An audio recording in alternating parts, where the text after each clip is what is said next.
Kuya Dax, ang dami ko natutunan doon sa last video session mo. Natutunan ko yung 30-second rule saka yung remembering a person's story. Napakaganda. Yung nga lang, may problema ulit ako eh. Meron akong nakakaaway dati. Hindi ko pa alam yung mga principles na tinuturo mo. Paano ko ba siya mariresolve?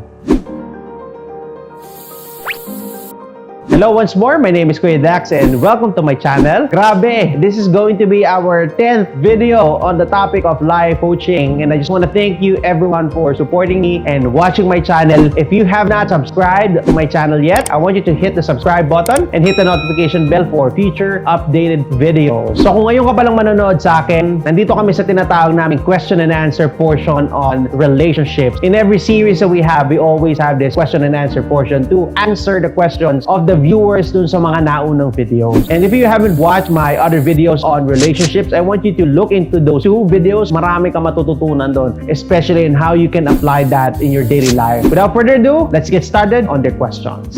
Itanong mo kay Kuya Dax. Question number 1 is coming from Eric. Kuya Dax, how do you resolve conflict in a relationship? Bago ko sagutin yung tanong mo, Eric, tanungin muna kita. Ano ba mas importante sa'yo? What is more important to you? Is it the thing that is at stake kung saan kayo nag-conflict, or is it the actual relationship that you have? Kasi you have to understand what is really at stake. Kasi baka mamaya 10 million pesos pala yung at stake, mas i-value mo yung 10 million pesos kaysa sa relationship ng kaibigan mo. So you have to understand ano ba yung mas matimbang sa'yo. Pero kung ang mas matimbang sa'yo ay yung relationship mo dito sa taong to, what you could do is either you could look for a win-win situation, pero kung malabo yung win-win situation, what will happen is you could compromise. Kasi mahirap magkaroon ng win-win situation kung walang nag-a-agree, either or of you. No, kasi kung walang nag-a-agree, you can just take the hit. You can compromise. Kasi what's more important is retaining the relationship over the issue in itself. So that's the answer to your question, Eric.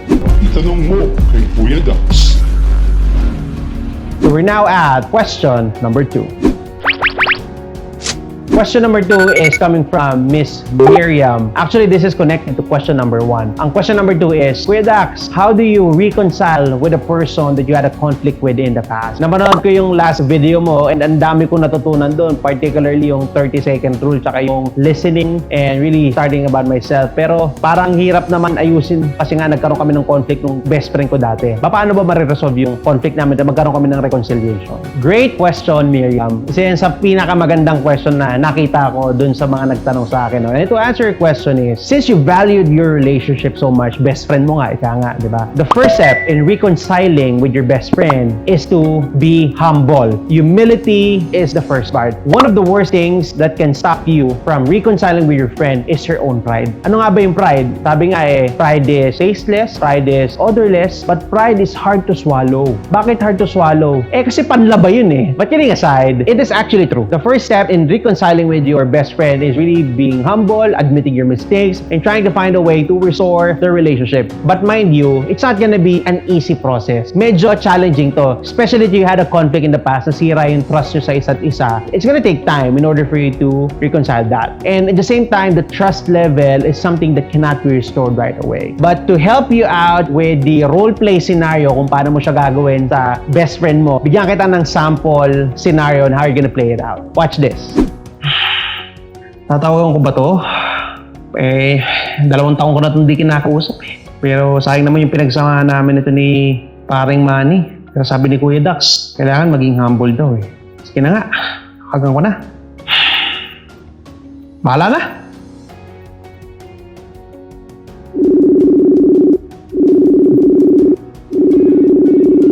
Sino to? Kailangan masagot number. Kaya bentahan lang ako nito. Bala. Sige na. Hello? Sino to? Si Manny ba ito? Oh. Sino to? Oh, si Franco to. Oh, Franco. Manny, kumusta ka na? Oh, napatawag ka. Long time no talk, Brad. Ano kailangan mo? Pare, gusto ko sanang kausapin ka regarding dun sa pagkatalo natin nung 2 years ago. Gusto ko sanang humingi ng dispensa, no? Sorry dun sa naging reaction ko towards dun sa nangyari sa atin, dun sa away, dun sa bahay nyo. Mabuti naman, humingi ka na ng tawad. Hindi mo ba alam kung ano yung ginawa ko noon para sa'yo? Hindi mo ba alam kung paano ako napahiya dun sa mga bisita nung sinuntok mo ko? Pagkatapos nun, namaga pa yung mata ko, nagka-black eye pa ako. Pambihira naman, oh. Hindi ko naman kasi talaga intention na suntukin ka dahil nakainom ako nun eh. Medyo lasing na, wala na sa wisyo. Hindi ko na alam kung sino yung nung naimasmasan ako, doon ko lang na-realize na pinipigilan mo lang ako at gusto mo lang ako maging maayos. Pasensya na, nasuntok tuloy kita. Sorry na-black eyean pa kita. Patawarin? Sa tingin mo ba ganun-ganun lang yon? 2 taong kitang hindi pinansin dahil sa kahihiyan na dinala mo sa akin? Oo nga brad pasensya ka na talaga. So really sorry kasi nakainom ako nun eh. So medyo hindi ko na rin na-control yung actions ko dun. Pero natutunan ko na yung lesson ko. Sa susunod talaga, I will drink moderately na lang. Hindi na ako papa-influensya sa mga bisita. Grabe kasi yung mga bisita natin magtagay. Ang taas eh. Tapos ang iniinom pa natin, yung black label pa. Grabe. Sorry talaga. Sige, dahil may pinagsamahan tayo. Let bygones be bygones. Tatanggapin ko yung mo. Pero tandaan mo yung mga sinabi mo Kailangan nagbago ka na. Kasi kung hindi, di bali nang mawalan ako ng kaibigan na barumbado. Kesa mapaya naman ako ulit. Masisira yung pangalan ko. May kina-close pa naman akong malaking deal. Mapapaya na naman ako. Alam mo ba na na-lose ko yung 1 million deal dahil dun sa kahihiyan na dinulot mo sa akin? Ang gusto ko lang naman maayos dito yung pagkakaibigan natin eh. Kasi alam ko, patagal na tayong magkaibigan. Pero for some reason, because of that incident, 2 years na tayong hindi nag-uusap, gusto ko sanang maayos natin to. No? Baka pwede mo na akong patawarin. Sige, wag nang sumbat. Let bygones be bygones na nga. Sige, patawarin na kita. Kung makikita mo yung roleplay na yun, Miriam, makikita mo na nagpakumbaba si Franco sa simula pa lang ng conversation na kahit anong galit at pagbitaw ng sama ng loob ni Manny towards kay Franco, si Franco nanatiling magpakumbaba kasi he's willing to save that relationship and or reconcile with the person na nagkaroon siya ng conflict. And that's how you do it. So umpisa, it will be hard for you because your pride's gonna eat you up. But eventually, if you just swallow your pride, do what you have to do, humble down yourself, and just talk to that person, you'll be amazed that it's gonna bring you amazing results. Magugulat ka. Being humble is something that will uplift you as a person. Always remember that. And that is the answer to your question, Miriam. Itanong mo kay Kuya Dax. So we're now going to question number 3.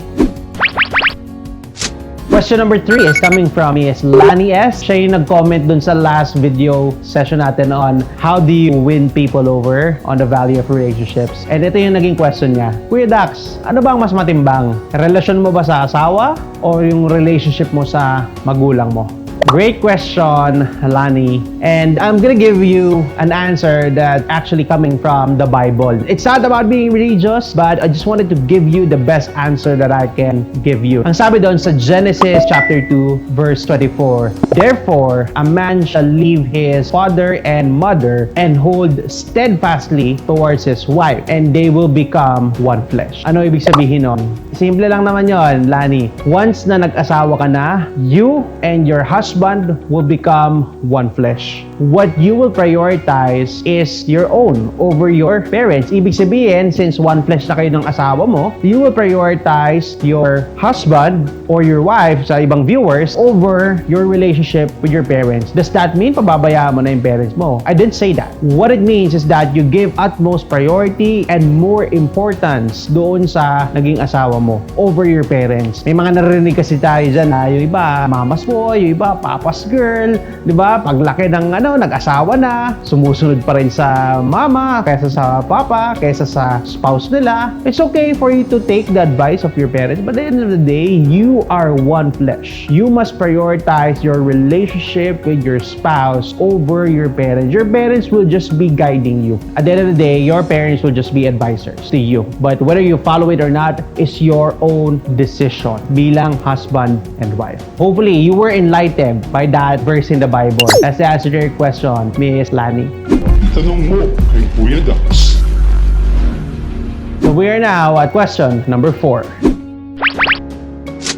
Question number 4 is coming from Miss Jennifer. Question niya dito is actually connected to question number 3. Kuya Dax, paano ba i-handle yung sitwasyon wherein yung aking magulang ay nangihimasok sa relationship namin ng aking asawa, particularly on decision making? My answer to you, Jennifer, is actually connected to my answer as well on question number 3. No? Since you will be one flesh, dahil kinasal na kayo, it also means that you should prioritize everything according to your relationship bilang husband and wife. What do I mean by that? Ibig sabihin yung mga decision making, yung pagdating sa mga dapat yung gawin sa bahay nyo. Your parents shouldn't be really meddling with you anymore. If they are meddling with you, you have to be able to find a way to draw a line. Kumuha ka ng linya para hindi na sila makapasok doon sa linya na yon. And it's you who's going to do it. If your parent is the one who is actually meddling, you should be the one to talk to your parents. Pero if your partner or your spouse is actually the one, yung parents niya nagme-meddle sa relationship nyo, your spouse has the right to talk to his parents, hindi ikaw. Kasi hindi proper yon, biyanan mo sila, ikaw yung kakausap, oh, teka lang ha, hanggang dito lang kayo. Hindi kayo pwedeng lumampas dito. Hindi proper yon. The right way is you talk to your parents. If your parents are meddling, and if his parents are meddling, he talks to his parents. That is the proper way. Ngayon, ang payo ko naman sa inyong mga magulang, pagka yung mga anak nyo ay nag-asawa na, stop meddling. Wag na kayong mangialam sa mga decision making nila. If they seek your advice because they need input on something, then by all means, go ahead. Give them your advice since kayo yung nakakatanda at nanggaling na kayo sa pinagdaanan nila. But at the end of the day, you have to let your children experience the hardships and challenges of life as a married couple. It's only those times that they experience the journey of being married that they would really grow as a couple. Kasi kung ibe-babysit nyo pa rin yan, matanda na, may asawa na, it's not gonna be helpful. And it's only gonna drag them down in their relationship. Payo lang, mga magulang, best tip ko sa inyo, huwag kayong mangialam sa mga anak nyo pag nag-asawa na. If they ask you for something, then go ahead, give them. But if not, let them do whatever they wanna do in their lives. At this point of time, dapat pag nag-asawa na yung mga anak nyo, dapat sitting pretty ka na lang. Hinihintay mo na lang yung apo mo. Inaasar mo na sila. Kailan ba ako magkakapo? Kailan na malalabas si Junior? You just enjoy life. I mean, enjoy. Once your grandchildren comes, medyo enjoy nyo sila. Pero yung responsibilidad ng anak nyo, bigay mo pa rin sa kanila. You just enjoy the company of your grandchildren and your children. That's what you do. Dapat hindi nyo na ini-stress yung mga sarili nyo sa panghihimasok. That's the answer to your question, Miss Jennifer. Itanong mo kay Kuya Dax. We're now down to question number 5. So the fifth question is coming from Miss Teresita, and Miss Teresita actually commented this question in our previous videos in the value of relationship. Kuya Dax, bakit hindi ako mapagkatiwalaan ng mga taong mahal ko sa buhay? So that's a good question, Miss Teresita. To answer your question, ito lang yung isipin mo. Was there a time in the past wherein meron kang ginawa that made your loved ones lose their trust on you? Kasi yung mga tao na yan, magiging ganun lang naman ang kanilang reaction towards you when you've done something in the past that made you lose their trust. Tandaan mo, meron kasi tayong tinatawag na trust bank account. Ano ba yung trust bank account na yan?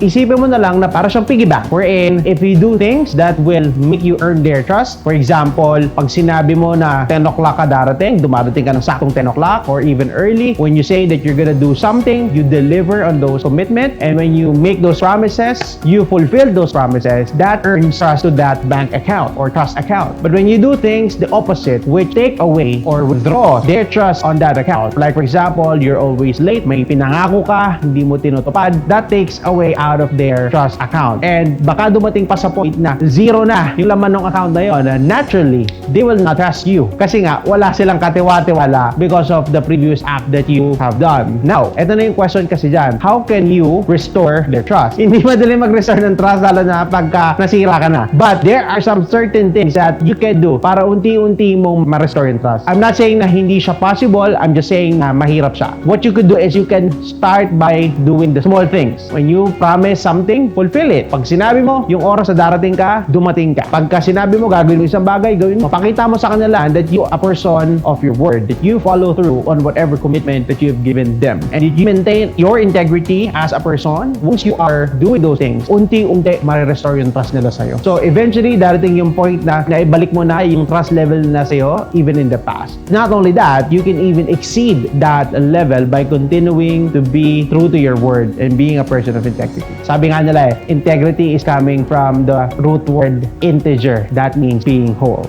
And if you are a person of integrity, as a person, many people will trust in you, put their confidence in you. That's the thing that you have to remember, kasi eventually, darating ka sa point na not only did you gain their trust, but they also will rely on you when those moments comes. So that's the answer to your question, Miss Teresita. Itanong mo kay Kuya Dax. So we're now down to question number 6.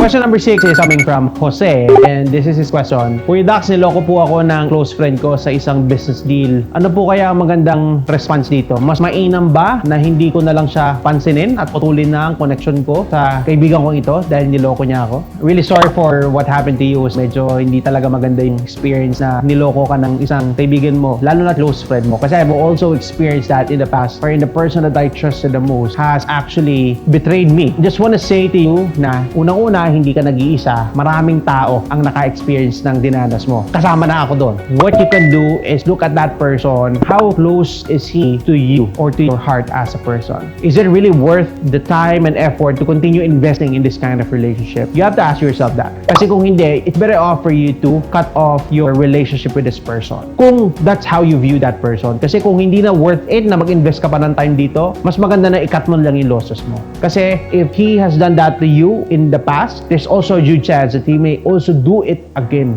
Minsan nauulit yung panloloko. So mas maganda putulin mo na. Pero if this person is very close to you to the point that you're treating him as a family member, you probably want to think about trying to the possibility of forgiving this person. Pero I just want to say that there is a huge difference between forgiving a person and trusting that person. Forgiving kasi doesn't necessarily mean that you're trusting that person again. Forgiving is more on you.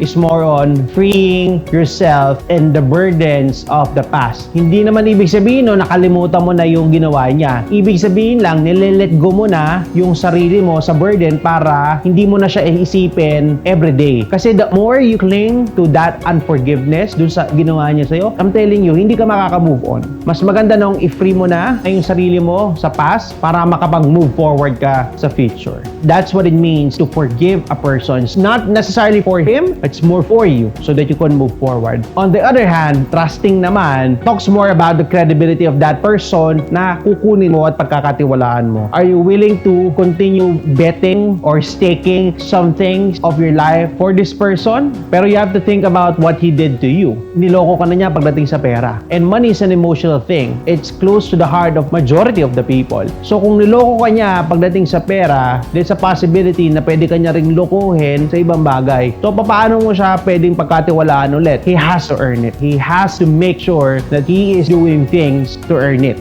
Being repentful, ibig sabihin, nagsisi siya, tinalikuran niya yung mga ginawa niya, is one thing. He has to do it by showing it through his acts. And that's the only thing that can help him earn back the trust that he lost from you dahil niloko ka niya. So you have to remember, forgiving is different from trusting. That's the answer to your question, Jose.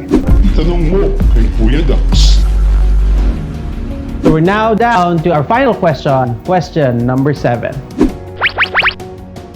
Question number 7 is coming from Ms. Mary Chris. Ito yung question niya. Kuya Dax, isa sa challenge sa akin is whenever I'm getting close to a certain person, whether it's my friend, yung aking workmate or associate, even sa aking boyfriend, I try to give it all. I try to give everything to that relationship. Unfortunately, there would be times na I get the short end of the stick. Ibig sabihin, parang hindi nagiging patas yung nababalik sa akin, and sometimes I feel drained. Okay pa kaya yun, Kuya Dax? I mean, is that even healthy? Awesome question, Mary Chris. And I just want to say that you're not the only person who've asked me that question. Marami kayo nagtanong yan. And a lot of people are actually forgetting something that is fundamental about relationships. You have to remember that relationship is supposed to be reciprocal. You give something, you get back something from that person. Kaya nga, di ba, nauso yung sinasabi nilang it takes two to tango. Yung dance step na yun, applicable din sa relationship. Kasi hindi lang dapat ikaw ang bigay ng bigay. You'll be exhausted, my friend. So you should be also getting something back. you have to be able to find a way to express your beliefs, your opinions, yung mga needs mo, tsaka yung mga wants mo. Hindi ka dapat na silent ka lang, na puro bigay. Naku, mauubos ka. You cannot give what you don't have, my friends. You always have to remember that. Kung wala ka na, paano ka pa magbibigay? Remember, the key word is being assertive. Now, the question is, how do I become more assertive in a relationship with my friend, with my associates, with my lover, with my relatives? How do I become assertive? So, ito yung mga simple steps that I can give you. Meron akong 3 steps na i-share sa'yo kung paano mo siya gagawin. Step 1, when you are expressing what you feel or what you need, you have to use the word I. I feel, I need, I think, I believe. Ang nangyayari kasi nasa-switch yung focus from them, yung taong close mo, to you, so that you can express what you really need in the relationship. Nangyayari kasi, pagka sinasabi mo kasi na siya or you need to be more this, you have to be, parang nangyayari kasi nag-o-order ka. Or you can be accusing them. Pwede sila maging defensive doon. By shifting the focus to you, they'll better have a better understanding on your point of view. That is step number 1. Step number 2 is you have to acknowledge the point of view of the other person, nung close mo, but you have to be firm dun sa gusto mo and sa needs mo. Kasi at the end of the day, mas kailangan pa rin, pareho ka dapat kayo nakaka-receive. Siya, nabibigay mo yung needs niya, and ikaw rin nakukuha mo yung needs mo. Tulad nga na sinabi ko kanina, it takes 2 to tango. So acknowledge the point of view of the other person, but you have to be firm on your wants or needs. That's step number 2. Step number 3 is that you have to learn to say no. Hindi masamang mag-say ng no sa mga bagay na bagay, lalo na pag nadadrink ka na.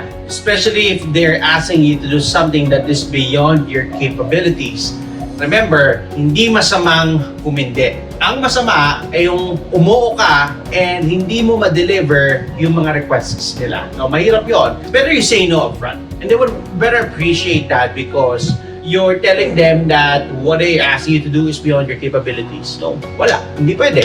What you can do, if nahihirapan ka or nahihiya ka mag-say no, you can say no, but give an alternative. Nangungutang sa'yo ng 10,000. Say, saan na, Brad? Kaya ko lang ipautang 3,000 lang, or 2,000 lang, or 1,000 lang. So you still deny them of what they want, but you were able to say no. And that's what's more important. Remember the 3 steps. Number 1, shift the focus of your needs to you instead to them so that you wouldn't be appearing as blaming at di rin sila maging defensive. Step number 2, acknowledge their point of view, but you have to be firm on what you need and what you want. And finally, step number 3, you have to learn to say no. Hindi masamang humindi. And that's the answer to your question, Marcus. Itanong mo kay Kuya Dax.